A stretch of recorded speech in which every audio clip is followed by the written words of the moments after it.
Remember I was talking about my motivation, man? You know, I want to make sure that every kid's able to smile and play like this, man. You know, every child deserves that. You know, and on these nights right now when I'm just, you know, like I said, not down, but this is what it's about. It's about raising awareness and helping these kids out. And look at all these little kids, man. I want all my kids that I met in the hospital, man. I want them to be out of that hospital and to be playing and having fun like a child's supposed to. You know? That's very important. Very, very important to me.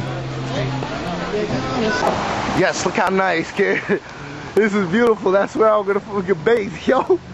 I'm gonna bathe in here, kid. That shit is sick. It's so nice here. Look at this. Look at that. I'm gonna bathe in here, kid. This is my spot right now. That's what I'm gonna do tomorrow, kid. Look at that. Maybe tonight. Cause look, this is like a pool for these people. Can't believe this, and this shit looks dumb clean. Look at the little kids, kid. That's nice.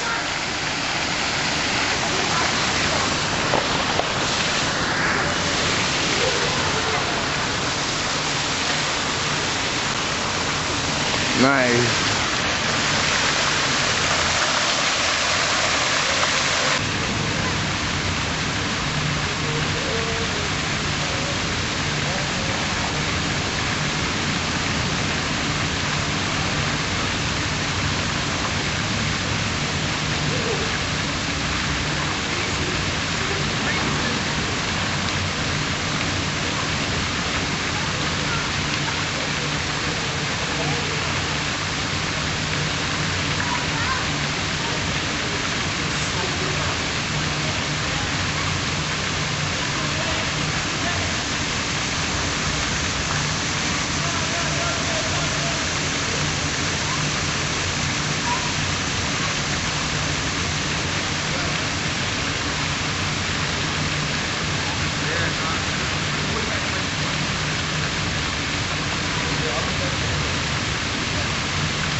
Yo, that felt good. It was cold, but it felt good.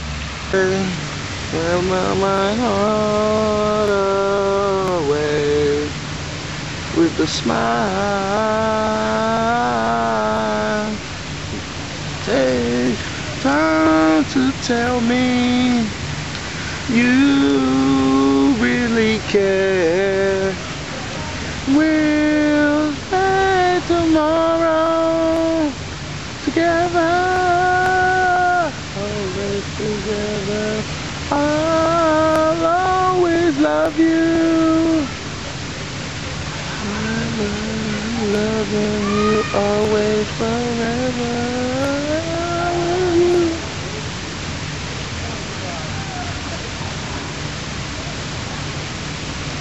Check it out. It's called Death Be Not Proud. Let me put on the light. There we go. You see it? Death Be Not Proud. It's a memoir.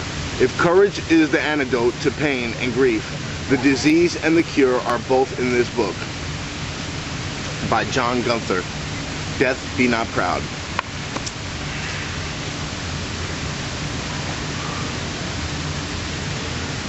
I'll tell you real quick what it's about. Well, I'll read this real quick. John Gunther Jr. In memory of John Gunther Jr. Okay? Death, be not proud. Though some have called thee mighty and dreadful, for thou art not so. For those whom thou thinkst thou dost overthrow, die not, poor death. Not yet canst thou kill me. From rest and sleep, which but thy picture be, much pleasure.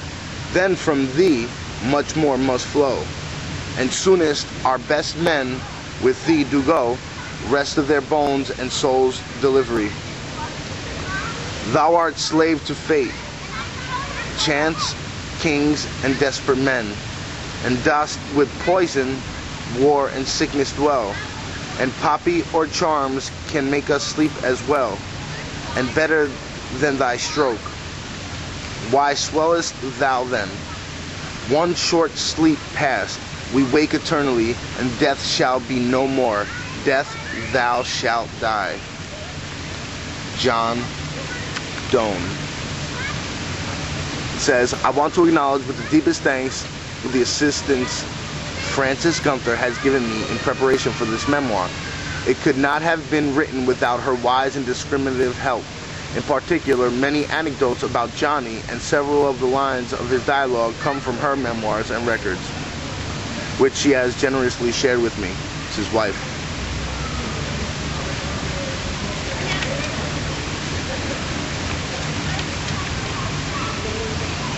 Listen to this. This is not so much a memoir of Johnny in the conventional sense as the story of a long, courageous struggle between a child and death. It is not about the happy early years, except in this brief introduction, but about his illness. It is the simple fact, the story of what happened to Johnny's brain. I write it because many children are afflicted by disease. Children. Though few ever have to endure what Johnny had, and perhaps they and their parents may derive some modicum of succor from the unflinching fortitude and detachment with which he rode through his ordeal to the end. Johnny was conceived in California, carried across the bosom of the American continent and the Atlantic Ocean by his mother, and was born in Paris on November 4th, 1929. We moved to Vienna when he was a few months old, and he went to kindergarten there and had splendid holidays in the Austrian Alps. We moved again to London when he was 6, and he had a year and a half in England. Then we returned to the United States. Johnny went to public school in Wilton, Connecticut, and to several other schools, including Lincoln in New York City, which he loved with all his heart, and finally to Deerfield Academy in Deerfield, Massachusetts. He died on June 30th, 1947, when he was 17, after an illness that lasted 15 months.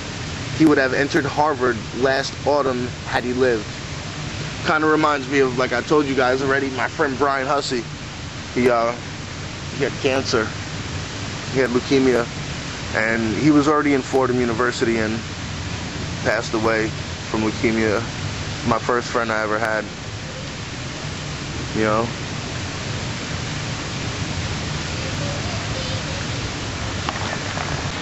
Alright, I'm still here at the park, right by the fountain. I was actually thinking of some things, you know. I was thinking about promises, man. You know, not just promises to other people, but promises to myself, and you know. But this is so hard. I can't even tell you how hard this is, yo. I'm frustrated. I'm walking around this whole park right here by myself, just talking to myself. Man. Anyway, it's about promises, you know. I know somebody that I actually made a promise to. I actually wrote it out. And you know, sometimes promises you can't put a time limit on, you know. When you put a time limit on things, you don't reach that goal, people get disappointed. I'm not talking about the amount of time it's going to take me to walk. I'm more talking about, like, this person I had in my life, right?